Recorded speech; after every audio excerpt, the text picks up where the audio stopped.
I'm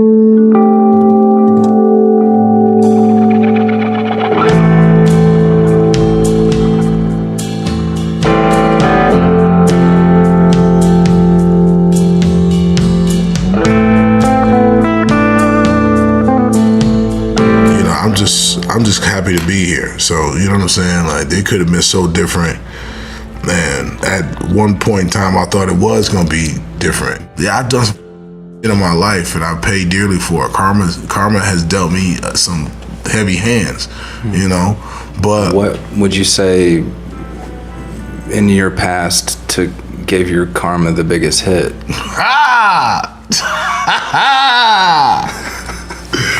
Oh, man.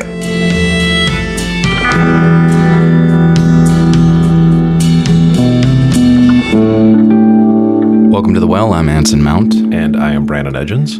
And Brandon, I don't think I ever told you this before, but when I first started acting, when I was still a babe in the woods, an older actor said to me a thing that turned out to be very true. They said, acting in this business is a little bit like summer camp. You go, you make these intense relationships, you meet these people, you have this really close, intimate time, and then people move on and they go back to school, and you say you're going to keep in touch and you're really going to work to be in touch and be friends forever, and just it doesn't really happen. And sometimes, though, you do end up with one pen pal or one friend that you do make the extra effort to keep in touch with. So Santa Fe, the winter 2012, I'm doing this movie called SEAL Team 6, and it's a war film, which is always grueling. And this other actor, Alvin, he and I start going to this new Mexican restaurant near our hotel after work, just to unwind and shoot the shit, as you do, over margaritas. And pretty quickly, I start to realize Alvin he isn't just interesting and funny, which he is, and not afraid to be self-deprecating, but I realize he's just a really good dude. He's a proud father, and a deeply faithful husband to a woman who he loves because, as he puts it, she taught him how to laugh at himself.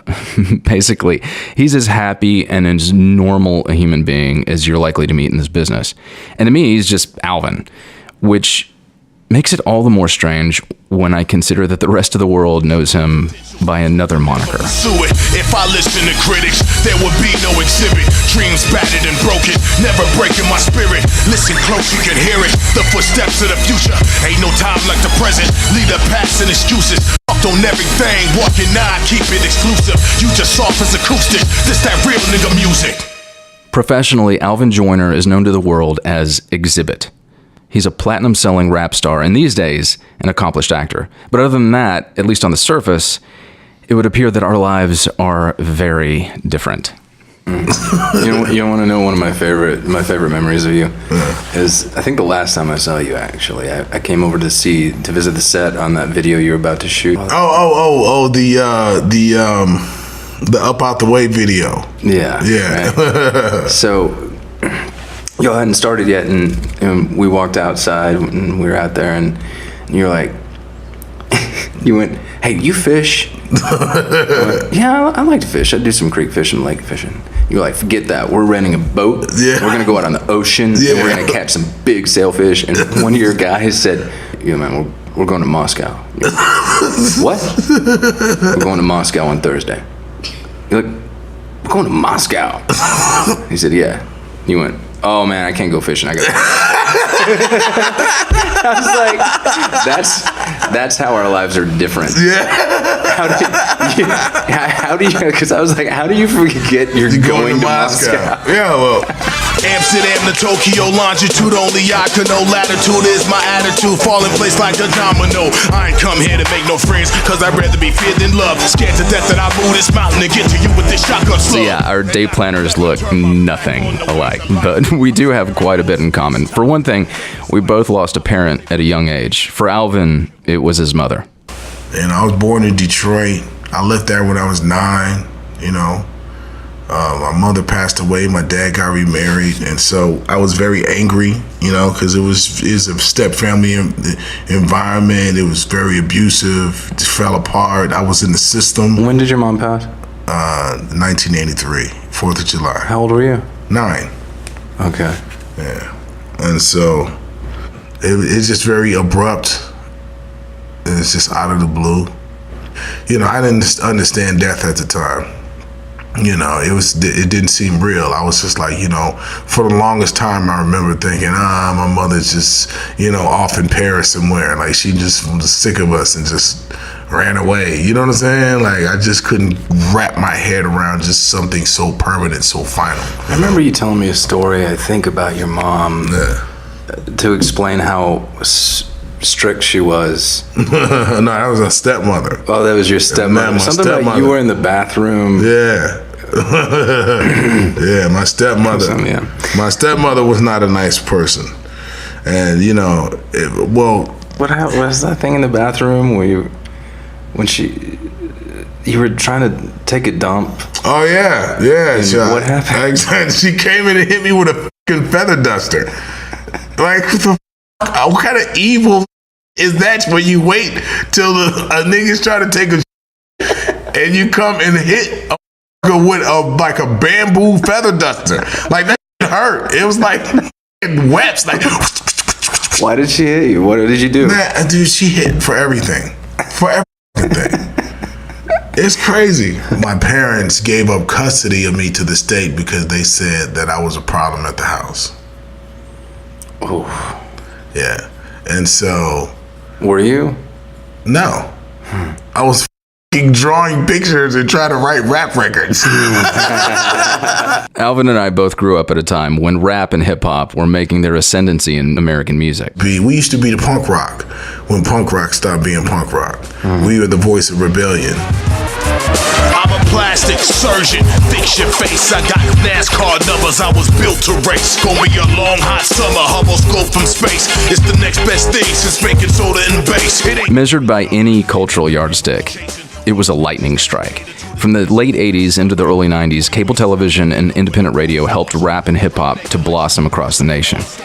But while I was cruising around Dixon County, Tennessee in my Mazda 626 and blistering the factory speakers with the likes of NWA, 2 Live Crew, and Ice-T, Alvin was trying and failing to negotiate the system in Albuquerque. No, I went to a group home. And and eventually, during that time when I was in a group home, believe it or not, the first group home I went to was called Amistad. And then I went to Casa Noreste. And then by that time, I was gone. You know what I'm saying? I was already in the street. Like this. You know, once I got my hand on a handgun and a way to make money, that was, you know, all in. I was all in.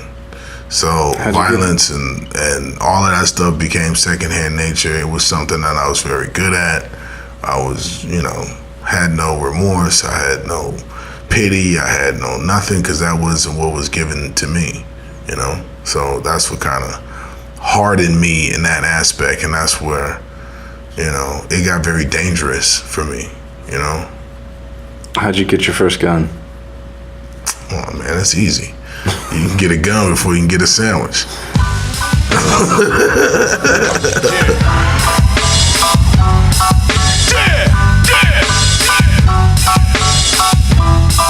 Yeah, now I was on the block pitching rocks at 15, and I remember underage drinking at 16. Let my nuts hang, Cali bang at 17. Now I got everything, bitch, I got everything. My back was to the wall, risked it all. After all I had was me. Just tenacity, some old E with a switch of sweet. Now everything I ride around got a captain seat.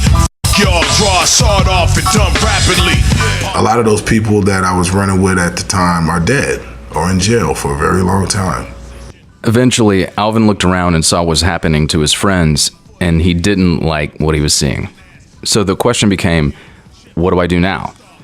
And, all right, this is where I have to pause for a second to explain something to you about Alvin. I don't know, have I ever told you this story? Well, did I tell you about what happened after the interview? I'm not sure. Oh, okay, well, so I was packing up my equipment after we finished this interview, and he said, oh, man, I didn't even tell you about my vape company. And I was like, what vape company?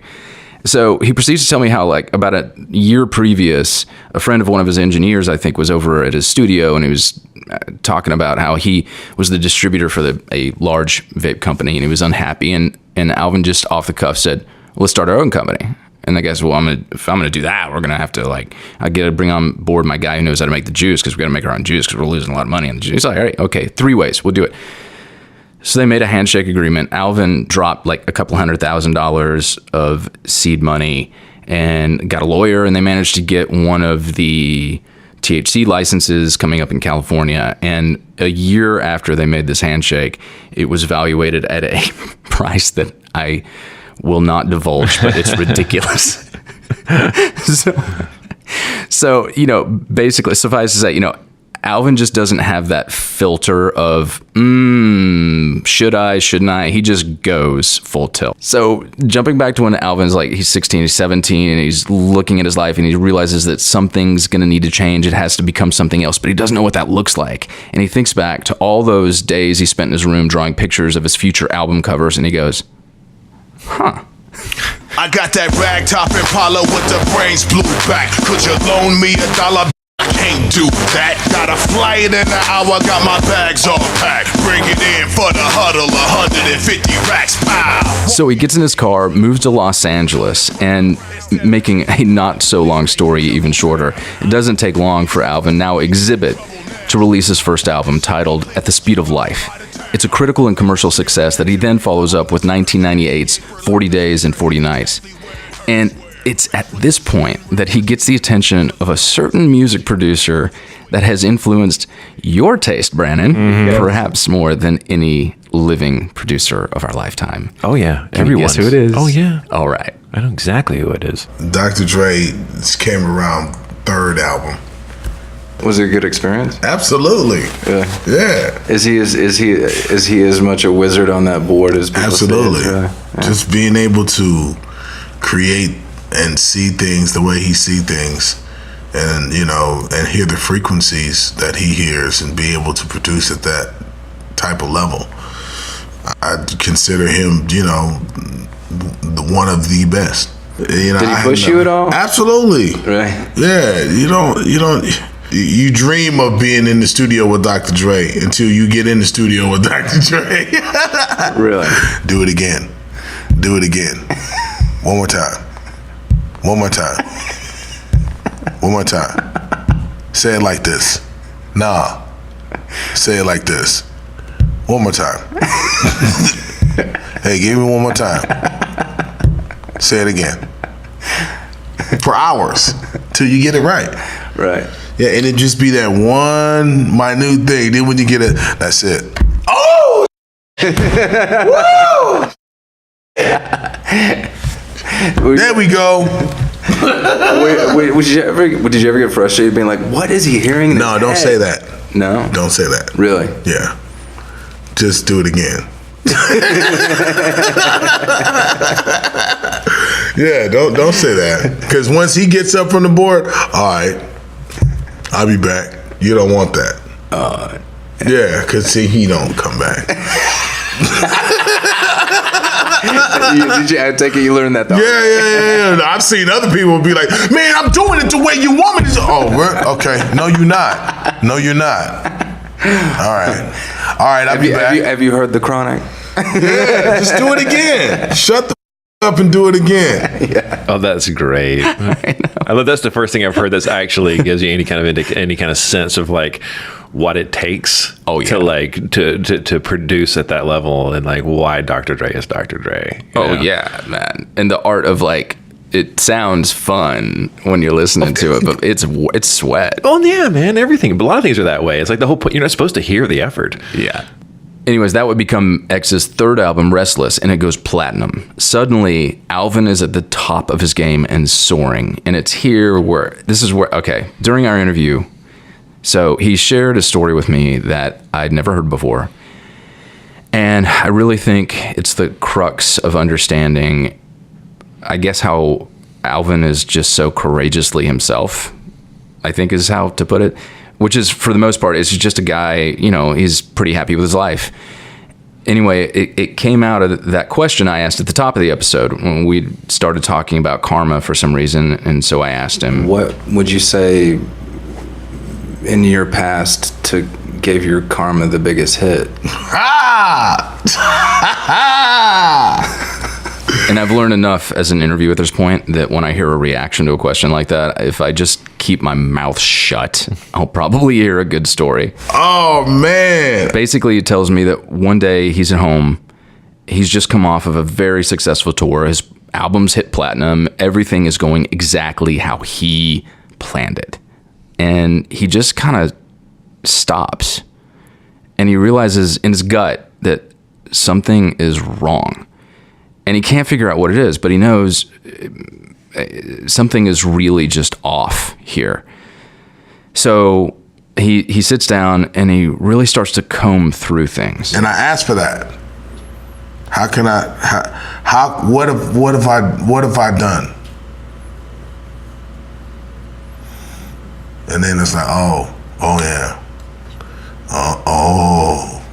Yeah. Okay. Yeah. Right. Yeah. You know when something's wrong inside yourself. You know it. And sometimes you got to figure out what that is. Yeah. Mm-hmm. Yeah. Everybody has a chapter of their life that they don't read out loud. So, not really wanting to push this too hard, I asked him if he could explain a little more in detail. I don't know, man. I did a lot of wild shit when I was a kid. Really? Wild shit. I shouldn't be here talking right now. Why? Like, there's a lot of shit that has to do with, like shooting at people, being involved in robberies, selling drugs,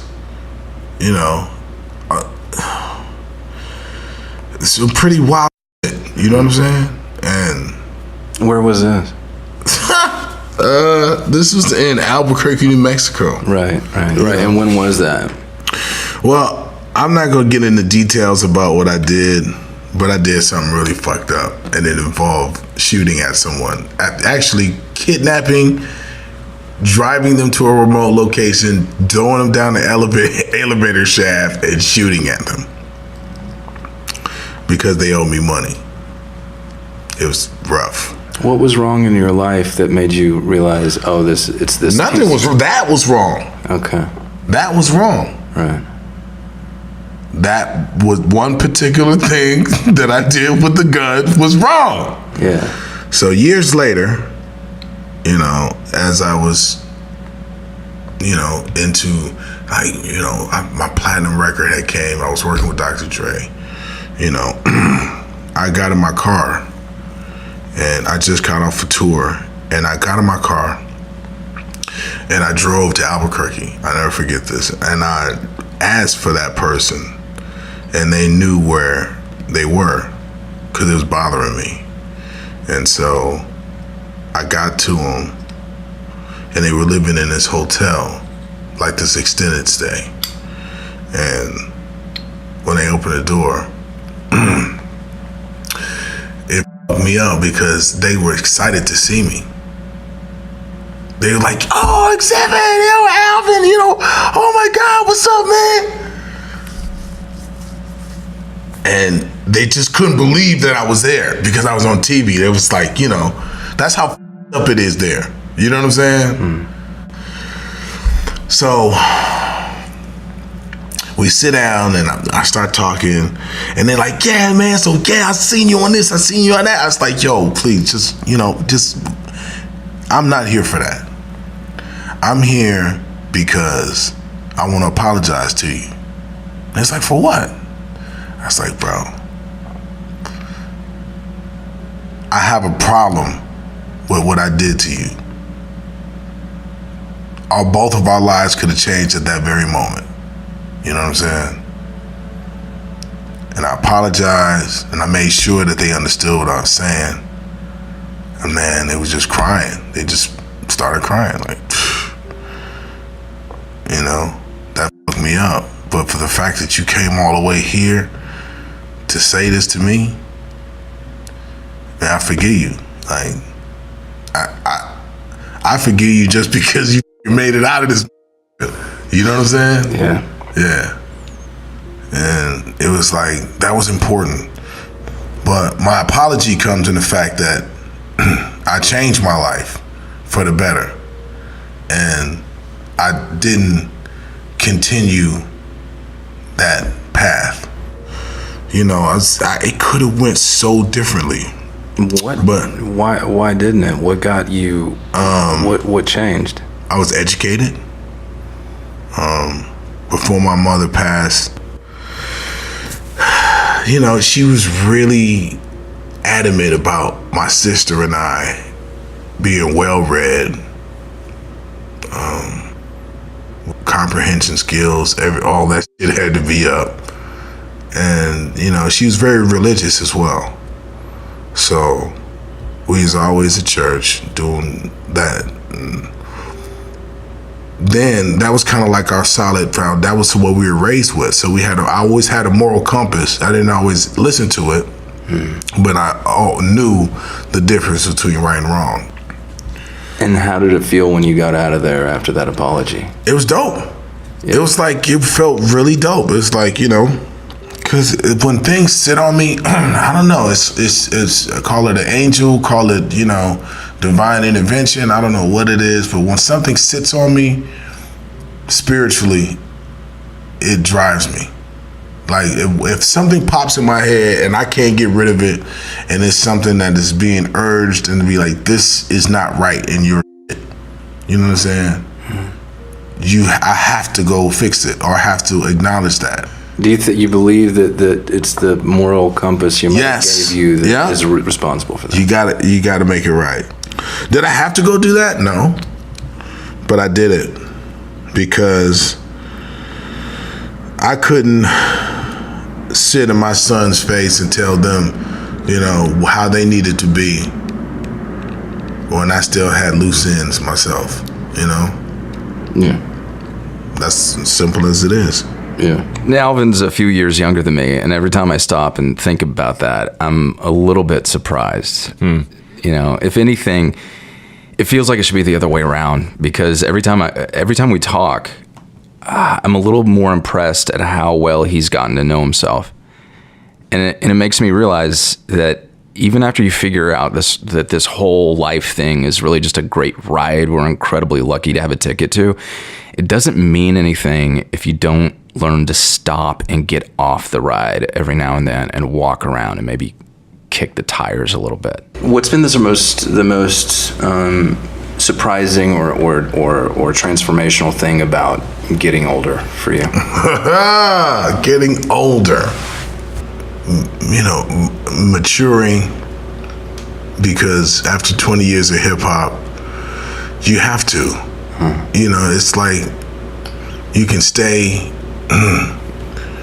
with that mentality, but then I always use the analogy of the old man in the club, because we used to laugh at the old man in the club trying to do the young kid dances and you know, use the lingo and, you know, dress in the clothes. And now, being in my 40s, you know, even though the entertainment is something that I still do, and I do have to be around some of those environments, but now I feel like the old man in the club. In music, I'm like dog years, you know, you know, so, you know, but it feels better to be mature. It feels better to be responsible, you know, being able to keep in contact with real friends, you know what I'm saying, like yourself, and have the clarity of a marriage. You know, I never take it for granted. I'm very humbled by it. Yeah. But that's another thing. That's another big part of me, you know, getting older.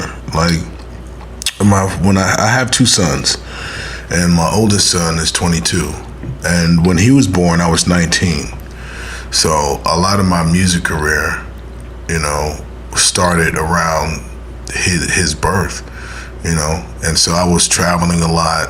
You know, I was in my early 20s. I always say that we grew up together, meaning that it was a very, you know, turbulent time for me, you know, trying to figure out who I was and what I meant, and having a big opportunity sitting right down in front of me, and, you know, being involved in that and what that turned into, because money can't replace time. And one of the things that I've found is, I'm saying that I'm doing all this hustling and all this work for him, but yet and still the time was more important, So being in a very stable place now, being a father is a total different experience, I'm married, we have a very solid household, we have a very structured environment, and I didn't let my children continue that path, or at least I didn't teach them that. They didn't have to struggle and do the same things I did. They never been in no jail cell. They never been in no group home. They never been beat on like that. You know what I'm saying? Like, this, not that type of situation for them. So I think I've changed the cycle. And that's where my apology comes, because my life could have been so totally different, So showing up on time is not a problem. You know what I'm saying? Yeah.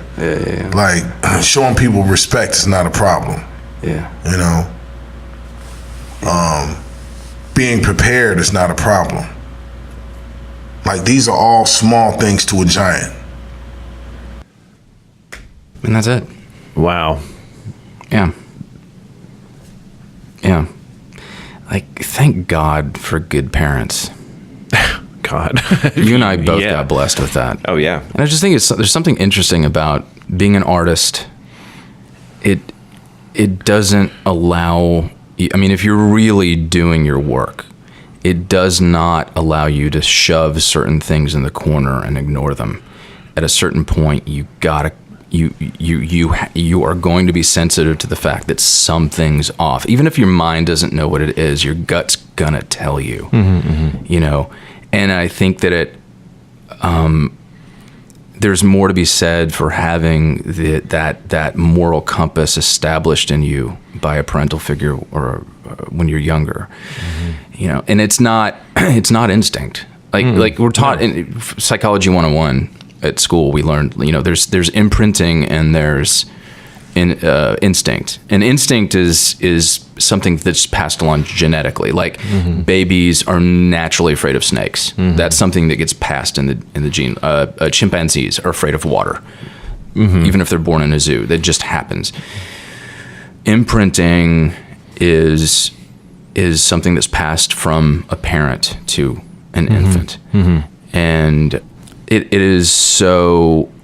determines so much about how you see the world, not where you're going, but how you view your relationship to the world and what your horizon line is. Right. The thing that strikes me the most after listening to all that is someone who has an incredible adaptability. It'd be very easy for anyone to get stuck at any number of places in his journey, right? Most people do. Yeah. Get stuck because those are heavy things. Heavy things tend to anchor you. They tend to screw you to the floor with your own actions and whatever. And he somehow took every one of those weights and dealt with it and got stronger from it and kept moving. That's just, there's more to it than instincts and imprint. He has, I don't know what to call it, a little magic dust or something. You know what I mean? That's an extraordinary, I wouldn't even call it will, because a lot of people are willful, and their will is what screws them to the floor and why they can't move on. I kept being struck over and over again by a willingness to learn from mistakes. And that's why it was really interesting that the whole episode started with that thing about karma and the big laugh that he had. And it was a laugh when you said, where did karma hit you the hardest or whatever? And there was that huge laugh. And that laugh is important. Oh yeah. Because that's loose. That's a loose relationship to, or I would say not unimportant, but loose in the sense that it is not something that is an albatross around his neck. A lot of people treat karma like an albatross, and he treated it correct as any spiritually wise person would, as, the universe is trying to get me to learn something. And I just did. But a lot of people don't. Yeah. There's too much pride, too much will, they stay right where they are, just getting more and more loaded down with albatrosses. Well, that's one of the things I really admire about Alvin is that he could so easily get by on talent and charm, which he just is dripping with both. Yeah. But he does not allow those things to be his engine. His engine is self-awareness. Yes. And being willing to look at himself and who he wants to be in the face of, in the eyes of his children and in his own eyes, who, he is willing to take the long, hard look at yourself, which, again, as an artist, you can only begin there. I feel like I'm going to be kind of chewing on it for a while. And I think I might like write it on a banner and tape it to my ceiling, because that's a great idea to kind of chew on, and of course, and not obviously the challenge is to avoid the easy trap and thinking that it's something about becoming bigger than everyone else or becoming more important. It's not that at all. I mean, you already said it. It's something about confidence, but there's something about the way he said it too that was, I don't know, that was really profound. Well, it really kind of hit me. He's a good writer. Yeah, he's been writing a long time. That's true. That's true. I shouldn't be marveling at the fact that Xzibit can really turn a phrase, because that's his entire job, is doing really good at that. And it's worth mentioning that all the music in this episode comes from Xzibit's self-produced album Napalm, which is well written, and it is fun, and it is hard hitting, but it's also interesting in that it's in places it's really soul searching, and it's indicative of a good writer. When a good writer, because a good writer knows when to stop writing, and there's this track that his mother's on. Feet outgrew shoes, racism outgrew tolerances, and the city glowed at night with the fires of rage. Unconsciousness gave way to consciousness. People and martyrs lived out their lives and deaths on the 6 o'clock news, and me and my brothers and my sisters, went our own ways, discovering our own truths, our own pain, our own love. Heartbreak, disappointment. My mother died when I was 9. I just wanted to join her. Nah, Mr. Joiner, you get to California, I got something for you to do. It's like I was anointed. The Well is produced, recorded, and edited by Brandon Edgens and myself, Anson Mount. Theme music by Jonathan Myberg. Additional music for this episode, courtesy of Xzibit and Open Bar Entertainment. Special thanks for this episode go out to the entire Joiner family for their hospitality and continued friendship over the years. If you liked this episode, or the show in general, do us a favor. Go to iTunes, Stitcher, or wherever you download your podcasts, and give us a review. Reviews help us by helping more people find The Well.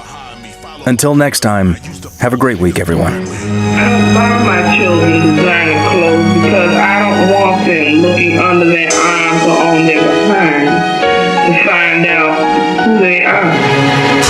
I wish I had a better relationship with my uncles, blood relatives I can turn to when I'm feeling trouble and talk about my struggles. My uncle John Nail, he only put me on the phone with different females. Yeah, this is such and such. Nephew, tell her what's up. Ain't even ask about Jermaine and Gallon growing up.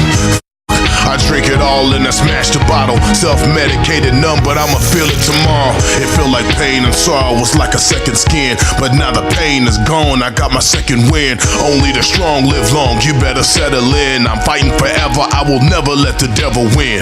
1983, that's where my journey begins. I searched everywhere for strength and only found it within. This for me and my kin. Still dying to live, living life to the fullest till I see you again. Alvin, I would love it if I could have one of those